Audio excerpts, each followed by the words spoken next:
Alors, faut-il revoir cette copie du RGPD, le règlement européen sur la protection des données fête ces 3 ans, enfin pas aujourd'hui, on les a déjà célébrés, mais enfin bon, peut-être est-il déjà dépassé au bout de 3 ans. On a de l'autre côté de la Manche le gouvernement britannique qui commence à envisager une réforme de ces règles de protection des données personnelles pour alléger certaines contraintes. On entend même parler d'un Brexit du RGPD. Donc voilà, c'est la question d'ailleurs que vous avez posée lors d'un séminaire, Jean-Noël de Galzin. Est-il temps de faire évoluer le règlement européen? Jean-Noël de Galzin, merci donc d'être avec nous. Vous êtes fondateur PDG de Walix, un spécialiste européen de la sécurisation des accès et des identités. Également président d'Exatrust, qui regroupe les champions de la French Tech, de la cybersécurité. Vous êtes aussi vice-président du pôle de compétitivité systématique et président du projet cybersécurité et sécurité de l'Internet des objets au Conseil national de l'industrie. Je vais présenter également votre voisin, Yann Padova. Vous êtes, on va dire, un ancien régulateur, en tout cas un spécialiste du droit des données personnelles et des technologies de l'information. Aujourd'hui, avocat associé au cabinet Baker McKenzie à Paris. Et je disais ancien régulateur puisque vous avez été secrétaire général de la CNIL entre 2006 et 2012. La CNIL, donc, qui est ce grand régulateur français. Je vais commencer avec vous, Yann Padova. À l'époque 2006-2012, on n'était pas encore du tout dans le RGPD, mais est-ce que c'était un règlement qui était attendu au niveau européen déjà ? Tout à fait, il était attendu puisqu'il a été commencé à être préparé en 2010. Moi, en tant que secrétaire général, j'ai participé aux premières négociations de rédaction et d'élaboration du RGPD. Il est présenté officiellement en 2011 et il n'est finalement finalisé qu'en 2016. C'est un règlement très difficile dans sa jeunesse, très long à adopter, fait l'objet d'énormément de tensions et de discussions, des milliers d'amendements dessus. Donc ça a été un texte très attendu parce que le précédent datait de 95. À l'époque, il n'y a même pas vraiment d'Internet en 95. Donc vous voyez, le monde avait énormément changé. Le pari du RGPD, c'était s'adapter à ce nouveau monde de technologie. Qu'est-ce que c'est réussi? On peut en parler aujourd'hui, mais en tout cas, c'était son pari. Donc il était très attendu. Si l'accouchement fut long, ça peut le rendre encore plus vieux avant l'âge, je dirais. C'est le risque parce qu'on parlait de l'innovation, vous introduisiez cette problématique. Si vous cherchez le mot innovation dans le RGPD, vous ne le trouverez pas. Il n'y est pas. C'est donc un règlement qui est essentiellement de protection des droits, qui est très puissant de ce point de vue-là, qui est un modèle, y compris à l'étranger. C'est un règlement qui est imité dans nombre de pays, mais qui a quand même une approche extrêmement restrictive par rapport à l'innovation. Et c'est un des sujets aujourd'hui. Est-ce qu'il est en mesure de s'adapter au big data, à l'intelligence artificielle, qui a un mode de fonctionnement relativement antinomique avec les principes du RGPD? C'est une opinion personnelle, mais je ne suis pas le seul à la partager au niveau européen. Il y a des parlementaires européens qui commencent à dire ça. Axel Voss, par exemple, qui était le rapporteur du RGPD à l'époque, avec lequel j'ai travaillé, qui est membre du PPE, donc le parti conservateur, c'est un Allemand, c'est pas un fantaisiste. Et avec lequel Jean-Noël de Galzin a débattu. Oui, tout à fait. Lors d'un webinaire. Une tribune, d'ailleurs. Voilà. Donc, vous réfléchissez, vous avez réfléchi ensemble à ce qu'il faudrait mettre en œuvre pour répondre à ces nouveaux enjeux numériques d'aujourd'hui. Donc, vous diriez, vous aussi, Jean-Noël de Galzin, que 3 ans à peine après son entrée en vigueur, il est déjà dépassé, ce RGPD ? Alors, je pense qu'il n'est pas dépassé, en fait, le RGPD. Je pense qu'il faut le laisser grandir. Par contre, on est dans un processus jeune, puisqu'il a été publié finalement assez récemment, en 2018. Donc c'est quelque chose, c'est un processus qui est jeune. C'est un processus. Donc vous pensez qu'il est trop jeune? Moi, je pense qu'il a besoin de mûrir. C'est-à-dire qu'il a besoin. Il est dans l'adolescence. Il a été. Il n'est pas fini. Il n'est pas fini. C'est-à-dire qu'il a été créé, il a été publié pour donner un cadre. Et puis après, comme toujours, on va répondre à 80 ou 90% des situations. Et il va falloir aller faire on va dire, du tuning ou des améliorations sur des points de détail. Notamment la question de l'innovation. Mais attention, il faut garder l'esprit du RGPD. Pour moi, le RGPD, c'est une révolution dans les consciences, qui est de dire l'innovation, ça ne consiste pas à capter les données de tout le monde sans qu'ils le sachent et qu'ils aient le choix de les partager ou non. Et ça, il faut le garder. Nous ne pouvons pas continuer. Je vous donne un chiffre que j'utilise souvent. 92% des données des Européens sont hébergées aux États-Unis. Alors moi, je veux bien qu'on parle d'intelligence artificielle, mais si on n'a pas les données, si on n'a pas nos données, De quelle intelligence artificielle parle-t-on? Quand on parle des robots de demain qui vont être nourris à l'intelligence artificielle, est-ce que ça va être des robots américains ou des robots chinois? Ou est-ce qu'on va avoir nos propres humanoïdes et notre propre intelligence artificielle? Est-ce que le RGPD répond à cette question? Alors, je ne sais pas. Le RGPD, en tous les cas, il va dire une chose. Le RGPD et puis les nouvelles réglementations sur lesquelles est en train de travailler la Commission européenne et Thierry Breton, va partir d'un principe qui est de dire nos données sont les nôtres. Et après, on peut les partager. Donc, le RGPD, on doit, à mon sens, aujourd'hui, la priorité, c'est 1, de l'appliquer. 2, de le faire respecter, notamment par les grands opérateurs américains ou les grands opérateurs en dehors de l'Europe qui ne l'appliquent pas. Et manifestement, donc, récemment... davantage de sanctions? Davantage de sanctions, et il faut faire payer les sanctions. Quand on dit par exemple, il y a eu un procès récemment, il y a quelques semaines, où la maison Facebook a été condamnée parce qu'elle a récupéré des données en provenance de WhatsApp à l'insu de tout le monde, ça n'est pas possible. On ne peut plus, ça n'est plus audible. Et donc, je pense qu'il y a une chose que l'on n'a pas fait et que l'on doit faire d'urgence, c'est donner les moyens à chaque Européen de se protéger lorsqu'il pense ou ces données sont usurpées. Parce qu'il y a aujourd'hui une équité au niveau des règles, mais il n'y a pas d'équité au niveau de la possibilité de revendiquer et de se protéger contre l'usurpation de ces règles. Et alors justement, quand on entend de l'autre côté de la Manche la volonté d'assouplir ce règlement pour pouvoir être davantage compétitif dans la course à l'innovation, est-ce que ça c'est la bonne voie, en se disant bon, finalement on est un peu trop sévère entre nous Européens et trop lâche, trop laxiste avec les autres acteurs, ou est-ce qu'au contraire il faut dire, comme vous le dites, eh bien accentuons les sanctions? Si vous voulez, il y a deux choses. Il y a accentuer les sanctions, c'est un des problèmes de la gouvernance du RGPD. Le RGPD est un texte, en effet, qui est essentiel sur les principes, les droits qu'il accorde aux personnes. Le problème, c'est sa mise en œuvre et la gouvernance entre les autorités. Dans le dossier... Là, on a quand même un texte qui rassemble l'ensemble des pays membres. Mais le diable est dans les détails et dans la mise en œuvre. Vous avez un délai moyen pour les dites procédures de sanctions qui concernent plusieurs États transfrontières, donc, dont le cas qu'évoquait contre WhatsApp mon voisin à l'instant. Le délai est de 3 ans d'instruction entre le début de la plainte et la sanction. Et les délais moyens de certains régulateurs sont à 26 à 28 mois. C'est beaucoup trop lent et c'est un des problèmes de mise en œuvre, d'effectivité. Donc ça, c'est un point, je dirais. Et c'est aussi le fait que certains régulateurs ont des sièges sociaux nombreux, l'Irlande et le Luxembourg pour ne pas les évoquer, et ont des moyens très faibles. Donc il y a un problème de fonctionnement. Aujourd'hui, dans l'évaluation du RGPD, cette gouvernance-là est questionnée. Il y a d'autres modèles qui existent et celle-là, elle est, je dirais, insatisfaisante. Après, sur l'Angleterre, une sorte de CNIL européenne. Après, c'est un saut fédéral, donc c'est un saut politique. Moi, je suis avocat, je ne suis pas politique, mais passer à une organisation fédérale, c'est une décision politique. Mais peut-être que c'est la solution par rapport à cette fragmentation qu'on voit apparaître aujourd'hui. Deuxième chose sur l'Angleterre, effectivement, c'est toujours l'approche anglaise, c'est-à-dire qu'elle est très très pragmatique. Ils vont garder le RGPD, sinon ils vont interrompre les flux de données libres, ils vont plus être adéquats, comme on dit en langage juridique. Simplement, ils ont identifié depuis longtemps les zones de friction par rapport à l'innovation. Ils veulent être une sorte de hub de l'innovation, de plateforme, de pays qui attire l'innovation. Et donc, à ce sujet-là, ils ont identifié dans une consultation organisée par le gouvernement certains points sur lesquels il faudrait peut-être bouger. La réutilisation des données, la recherche, la durée de conservation. Donc, des points qui sont d'ajustement, mais qui touchent à des principes fondamentaux. Donc, la ligne de crête va être fine entre est-ce qu'on sort d'un cadre européen, entre guillemets, au sens large, ou est-ce qu'on reste dedans avec l'enjeu majeur, l'éléphant dans la salle, c'est l'adéquation. S'ils vont trop loin, ils perdent leur adéquation et du coup, ils mettent en difficulté les flux de données et à peu près 20% des flux de données aujourd'hui passent par la Grande-Bretagne encore.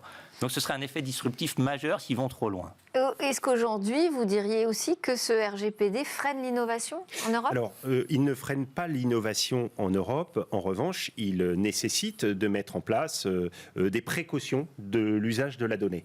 Je dirais qu'on a un autre problème, disons-le clairement, et ça va peut-être faire le lien avec l'intervention de la personne qui était là précédemment, c'est qu'on a un problème, c'est que les plateformes ne sont pas européennes aujourd'hui. Le cloud, il est américain ou il est chinois.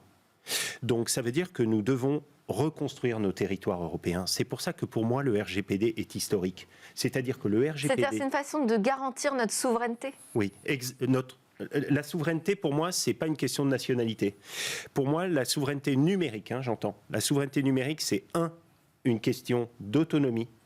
Que se passe-t-il si demain, il y a un problème avec les ressources numériques ?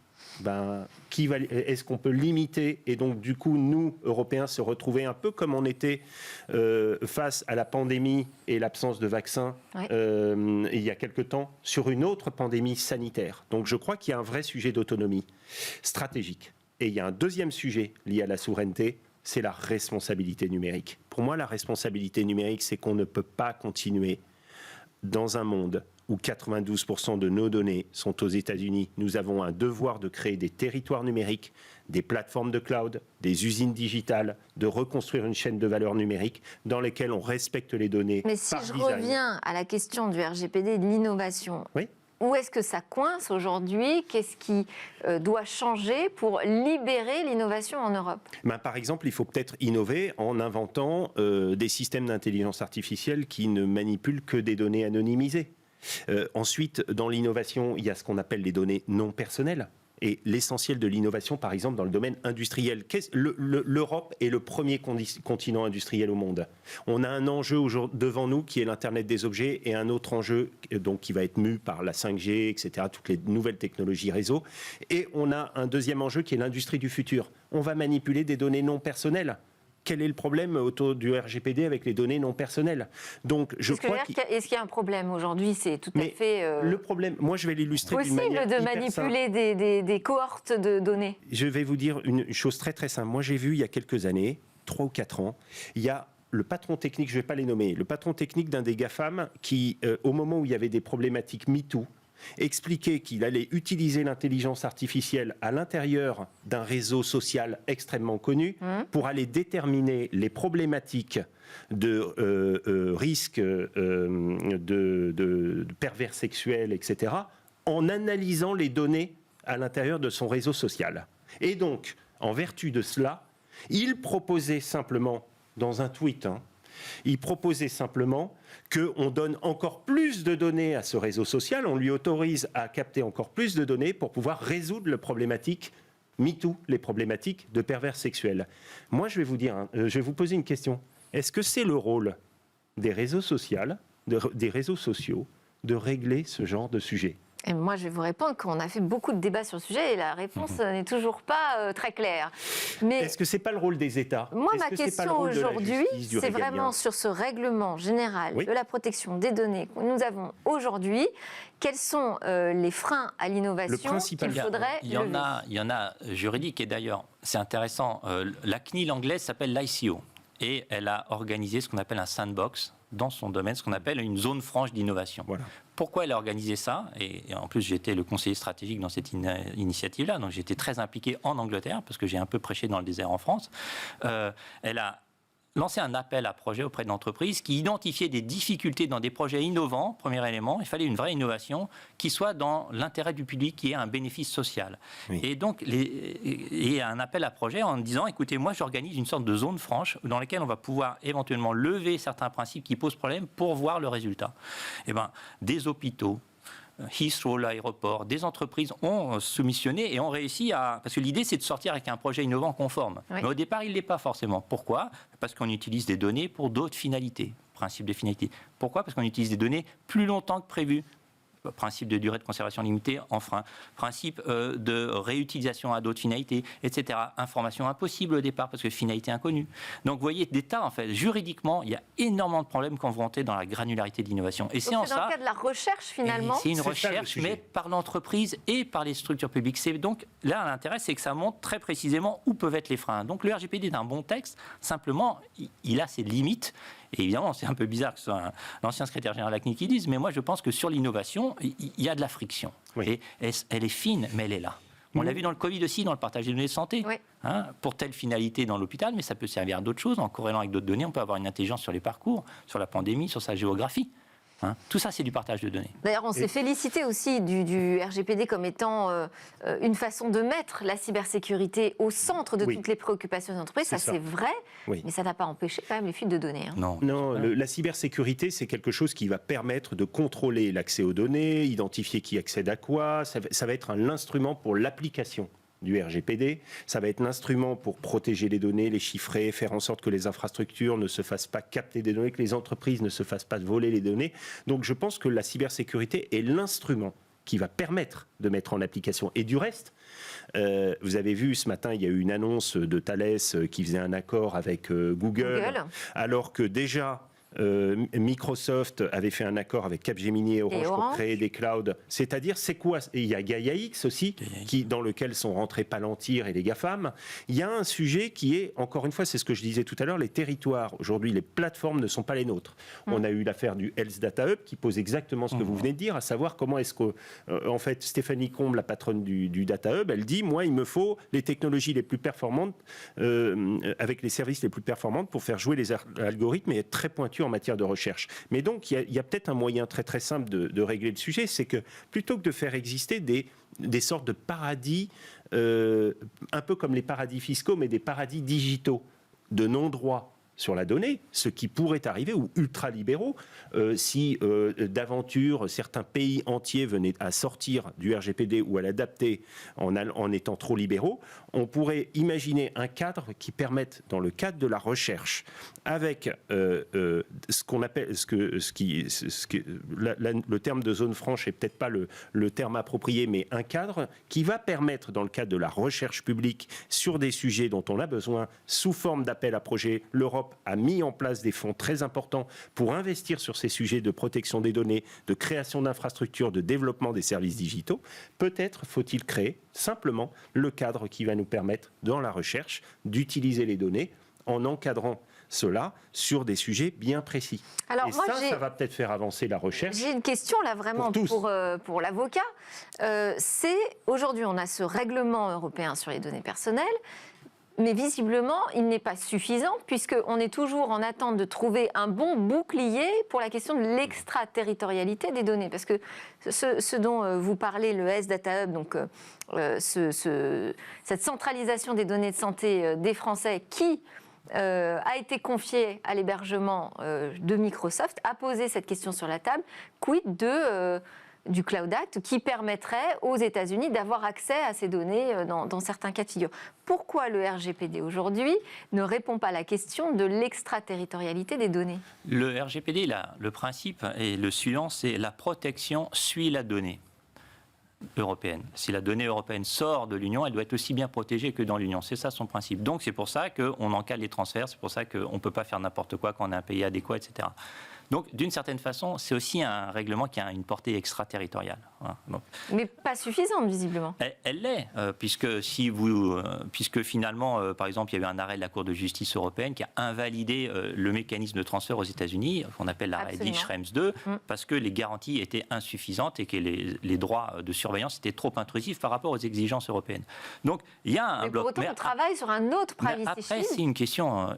Oui, voilà. On n'a pas réglé le problème. Non, on n'a pas réglé. Mais ça, c'est les entreprises ne peuvent rien faire. C'est un problème de droit public, c'est un problème politique. Est-ce que les Américains sont prêts à modifier leur droit intérieur de surveillance pour donner satisfaction aux Européens qui aient des droits sur la surveillance de leurs données? Est-ce qu'une évolution du RGPD pourrait pas être justement de prendre en charge Le RGPD est déjà une exigence très forte en sortie des données, puisque si vous ne respectez pas cette protection, vous commettez une infraction RGPD et accessoirement potentiellement des infractions pénales en France. Donc le droit est là. Hein.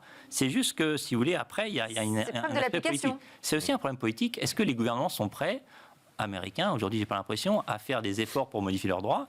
Donc on a un super règlement, un peu dur à suivre, qui fait reposer pas mal de responsabilités sur les épaules des entreprises européennes. Mais le vrai problème, ce que vous me dites là, c'est l'application. C'est l'application et il y a un enjeu, je pense qu'il y a un enjeu majeur, on parlait d'innovation. Moi je pense que l'innovation, c'est comment est-ce qu'on va créer demain une innovation numérique qui soit RGPD par design. Qui soit privacy et security by design. Et ça, je pense que c'est un formidable... Ça, pour l'instant, c'est pas adressé, ce sujet. Ça commence. Ça commence. Okay. Et ça commence. Là, on parlait d'OVH. J'ai entendu OVH sur votre antenne là, il y a quelques minutes. C'est une société qui, aujourd'hui, est une société qui vient de l'innovation française, d'un entrepreneur, d'une famille d'entrepreneurs, d'ailleurs immigrés français. C'est intéressant. C'est un sujet d'actualité. Donc, c'est une entreprise qui est en train de devenir un leader mondial.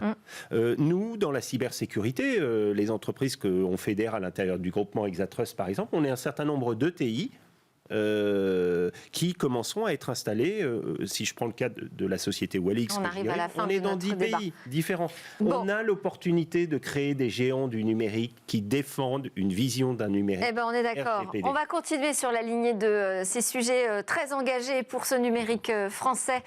Juste après la pause, on va retrouver le rendez-vous avec le monde du libre et on va parler de la place du logiciel français dans l'administration. Merci beaucoup. Merci à vous. Yann Padova, avocat associé au sein du cabinet Baker McKenzie à Paris, et Jean-Noël Dugazin, fondateur et PDG de Walix. Merci. Merci à vous. Merci.